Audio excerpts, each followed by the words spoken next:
దుర్దినములు రాకముందే, ఇప్పుడు వీటియందు నాకు సంతోషము లేదని నీవు చెప్పు సంవత్సరములు రాకముందే, తేజస్సునకును సూర్య చంద్ర నక్షత్రములకును చీకటి కమ్మకముందే, వాన వెలిసిన తరువాత మేఘములు మరలా రాకముందే, నీ బాల్యదినములందే నీ సృష్టికర్తను స్మరణకు తెచ్చుకొనుము.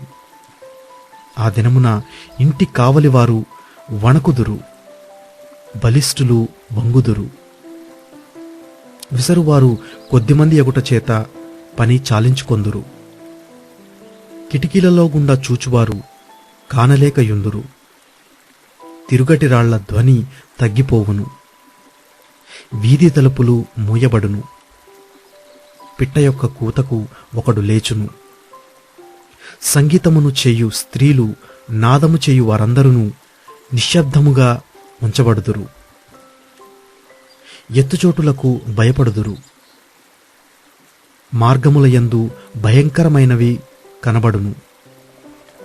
బాదము వృక్షము పువ్వులు పూయును. మిడుత బరువుగా ఉండును. బుడ్డబడుసరకాయ పగులును. ఏలయనగా ఒకడు తన సత్యమైన ఉనికి పట్టునకు పోవుచున్నాడు. వాని నిమిత్తము ప్రలాపించువారు వీధులలో తిరుగుదురు. వెండిత్రాడు విడిపోవును. బంగారు గిన్నె పగిలిపోవును. దారయొద్ద కుండ పగిలిపోవును. బావియొద్ద చక్రము పడిపోవును. మన్నైనది వెనుకటి వలేనే మరలా భూమికి చేరును. ఆత్మ దాని దయచేసిన దేవుని యొద్దకు మరలా పోవును. సమస్తమును వ్యర్థమని ప్రసంగి చెప్పుచున్నాడు. సమస్తము వ్యర్థము. ప్రసంగి జ్ఞానియయుండెను. అతడు జనులకు జ్ఞానము బోధించెను. అతడు ఆలోచించి సంగతులు పరిశీలించి అనేక సామెతలను అనుక్రమపరిచెను. ప్రసంగి ఇంపైన మాటలు చెప్పుటకు పూనుకొనెను. సత్యమును గూర్చిన మాటలు యథార్థ భావముతో వ్రాయుటకు పూనుకొనెను.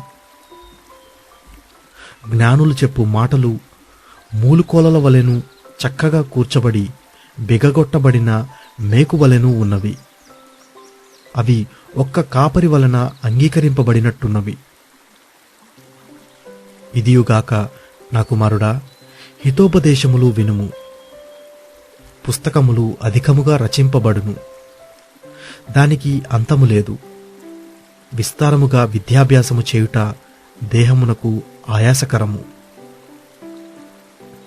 ఇదంతా వినిన తరువాత తేలిన ఫలితార్థమిదే.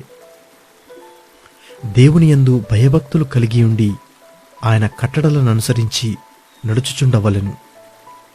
మానవ కోటికి ఇదియే విధి.